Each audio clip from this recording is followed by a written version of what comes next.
Faz sentido que este plano apresentado pelos socialistas seja submetido ao escrutínio da UTAU e do Conselho de Finanças Públicas, sendo que o PS não foi ainda eleito? Boa tarde, antes de mais. Não, eu acho que o que faz sentido é este plano do PS ser submetido ao escrutínio da opinião pública, dos cidadãos ativos e conscientes deste país.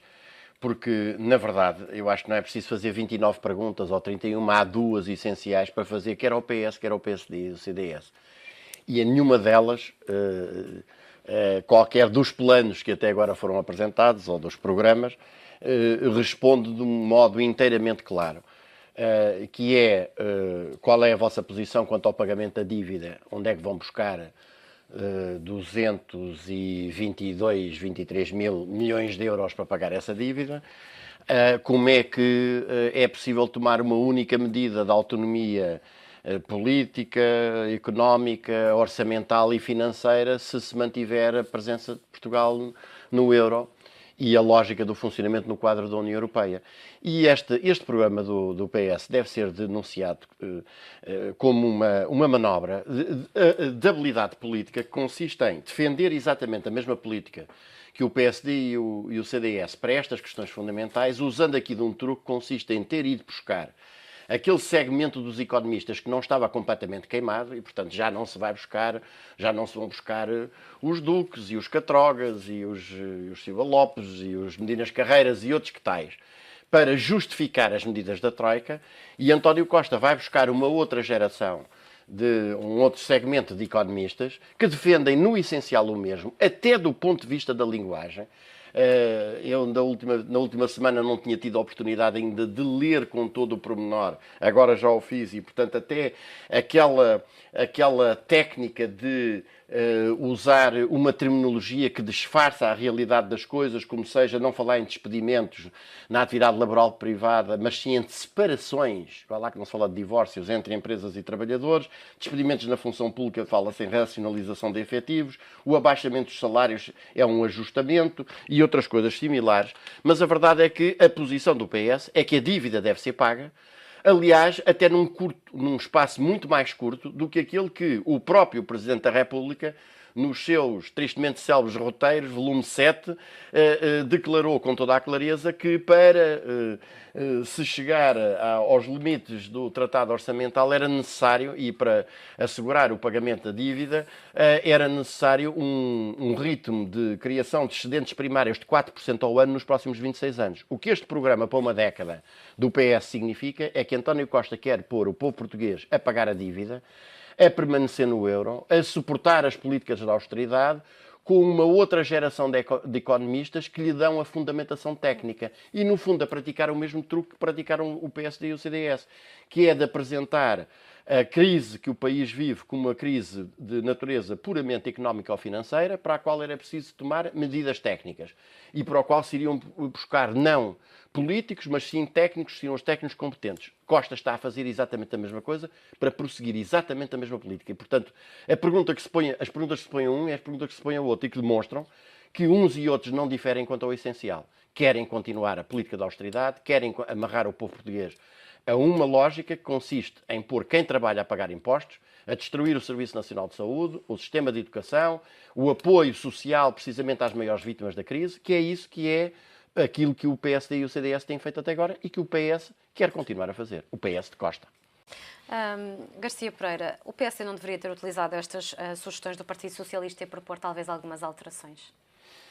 Não me pergunto o que é que o PSD devia ter feito. Pergunto-me o que é que as forças democráticas e patrióticas deste país pensam, quer de um programa, quer de outro. Isto é, quer daquilo que o PSD, agora coligado com o CDS, propõe fazer, se por acaso continuasse no governo, e o que é que o PS, sob a direção de António Costa, se propõe fazer nessa matéria. E é preciso dizer que, ao contrário do discurso cor-de-rosa feito pelo governo, nós somos um país hoje completamente devastado. Nós temos qualquer coisa como 1.400.000 reais desempregados, porque aos 700 e tal mil desempregados oficiais é preciso agora somar as outras categorias de desempregados, a começar pelos chamados desempregados ocupados, que foi uma criação do governo de Sócrates, mas que este governo levou à última expressão, e que são verdadeiros desempregados, que são colocados por 80 euros a ocupar postos de trabalho de funcionários públicos em centros de saúde e noutros locais e que saltam fora das estatísticas do desemprego. Um país onde 30% das crianças passa fome. Um país onde no início deste ano morreram nos hospitais mais de 2.000 idosos a mais, exatamente por estarem em condições de inanição e de doença como nunca se conheceu. Estão a aparecer nos serviços de urgência situações de doença próprias da Idade Média, como seja, por exemplo, o escorbuto, decorrentes das condições mais absolutamente miseráveis. E este é o país que nós temos neste momento.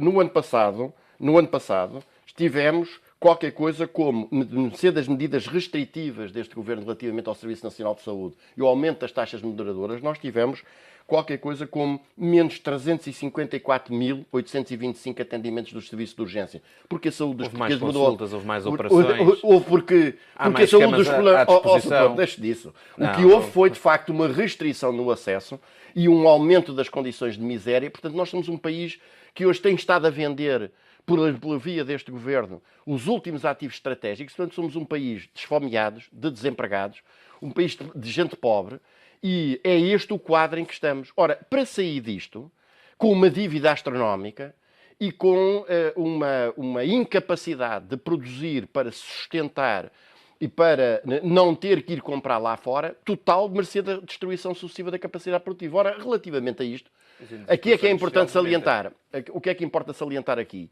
é que o Partido Socialista apresenta como uma pertença alternativa a esta política uma coisa que é exatamente a continuação da mesma política.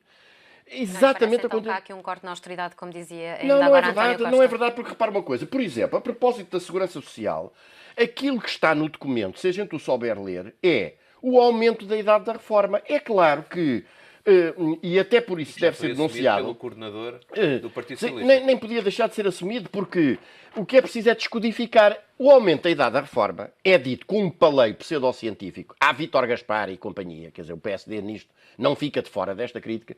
Dito desta forma, a reavaliação do fator de sustentabilidade face às alterações ocorridas, quer de contexto, quer legislativas, nomeadamente fortalecendo a eficácia do fator e a sua articulação com a idade da reforma. Isto, traduzido por miúdos, significa aumentar a idade da reforma. O congelamento das pensões, porque, por exemplo, é dito claramente, página 38 do programa, que, com exceção das pensões mínimas, são com congelamento dos valores nominais, salvo para as pensões de valor mais baixo. A redução dos trabalhadores com idade inferior a 60 anos, da taxa social única em 4%, significará o abaixamento das pensões desses trabalhadores. E, finalmente, o abaixamento da TSU, que o anterior governo, o atual moribundo governo, ainda em funções, pretendeu introduzir e que agora o PS faz ressuscitar. É preciso dizer que é uma medida que, em termos de atenuação dos custos das empresas, representará qualquer coisa como 0,41%. 0,41% no custo geral do funcionamento das empresas. Mas representará, no termo do prazo de aplicação desta medida, um rombo de 3.000 milhões de euros nos dinheiros da Segurança Social. Portanto, o que está aqui em causa é a destruição do sistema de pensões e a abertura do campo às grandes negociatas das seguradoras e dos seguros privados.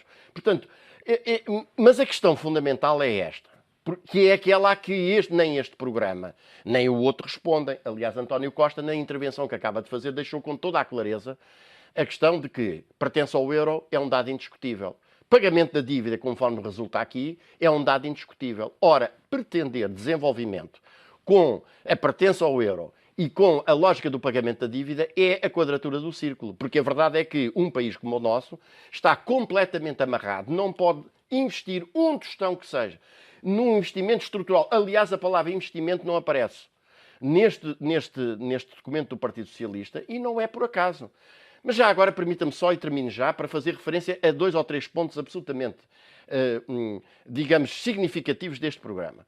Uma das características das políticas de austeridade foi pretender fazer dos trabalhadores portugueses os malaios da União Europeia e, portanto, baixar os custos do trabalho, que ainda agora o Primeiro-Ministro disse que não era preciso.